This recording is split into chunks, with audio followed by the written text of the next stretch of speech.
Welcome back to Myth Detective. In the 16th century, the Jewish quarter of Prague was a place of fear. Confined to a walled ghetto, its people lived under the constant threat of persecution and violent pogroms, often fueled by false accusations and hatred. In the face of this overwhelming threat, the community's leader, the wise and mystical Rabbi Lo, turned to an ancient and dangerous form of magic. He decided to build a protector, a champion for his people. But this champion would not be born of flesh and blood. It would be sculpted from the mud of the Vltava River, a giant of clay, animated by a secret, holy name of God. They called it the Golem. This is not just a monster story. It is a profound cautionary tale about how a savior can become a monster, how a protector can become a threat, and the terrible responsibility that comes with the power of creation. Our case file begins with a secret, nocturnal ritual on the muddy banks of the Vltava River. Under the cover of darkness, Rabbi Lo and two of his disciples performed an act of creation, mimicking God's own creation of Adam. They used the four cosmic elements: earth, water, fire, and air. They sculpted a colossal figure of a man from the river's wet clay. They then walked around the lifeless giant, chanting sacred incantations and secret names of God derived from the mystical texts of the Kabbalah. The final and most crucial step was the activation. The rabbi wrote the Hebrew word emet, meaning truth, on the golem's forehead, and placed a shem, a parchment with a holy name, into its mouth. As the final word was spoken, the clay began to stir. The eyes of the golem, once dull mud, opened and glowed with a faint inner fire. It was alive, but it was not a human life. It was an artificial life, bound completely to the will of its master, a powerful but soulless servant, born from magic and desperation. At first, the golem, named Joseph, was a miracle. It was a silent, tireless guardian for the tormented Jewish community. By day, it was a humble servant, performing immense feats of manual labor for the rabbi, helping the poor and the weak.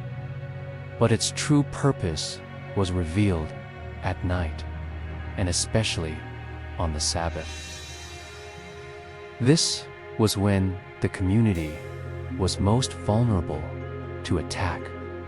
The golem would patrol the dark, narrow streets of the ghetto, an unstoppable 7-foot-tall sentinel of clay. The legends are filled with stories of its effectiveness. In one, it exposed a plot where anti-Semites tried to smuggle a dead child into the ghetto to frame the community for ritual murder. In another, it single-handedly stopped a violent mob from breaking into the synagogue. The golem could not be harmed by swords or fire. It felt no pain. It had no fear. It was the perfect protector, a physical manifestation of the community's will to survive. For a time, there was peace in the Prague ghetto, a peace bought by the existence of a mud monster.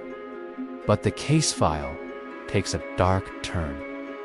The line between a protector and a monster is dangerously thin. In the most famous version of the legend, the tragedy was caused by a simple mistake. Every Friday evening, before the Sabbath began, Rabbi Lo would deactivate the golem by removing the shem from its mouth, allowing it to rest. But one Friday, the rabbi was so engrossed in his prayers that he forgot. The golem, still animated by the holy name, but without its master's commands, became a mindless force of destruction.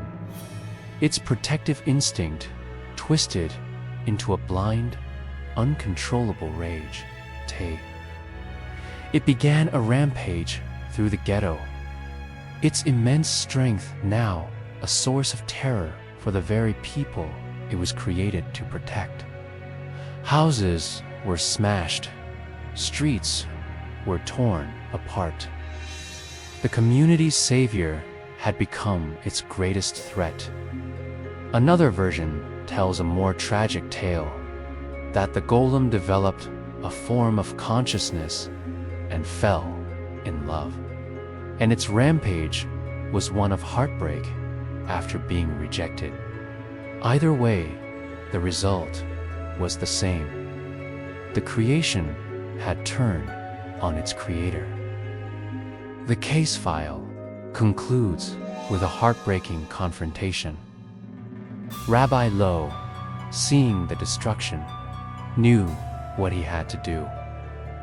He confronted his creation. In one version, he tricks the golem into reaching up to remove the shem from its own mouth. In another, more symbolic version, he tells the golem to stop.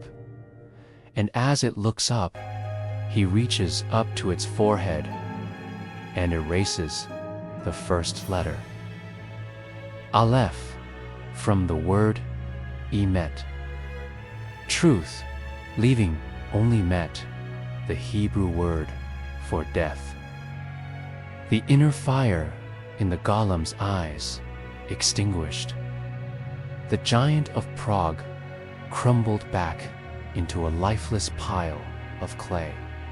The rabbi and his people were safe, but their miracle was gone. The legend says the golem's remains were stored in the attic of the old new synagogue in Prague, where they might lie to this day. The golem is the ultimate cautionary tale.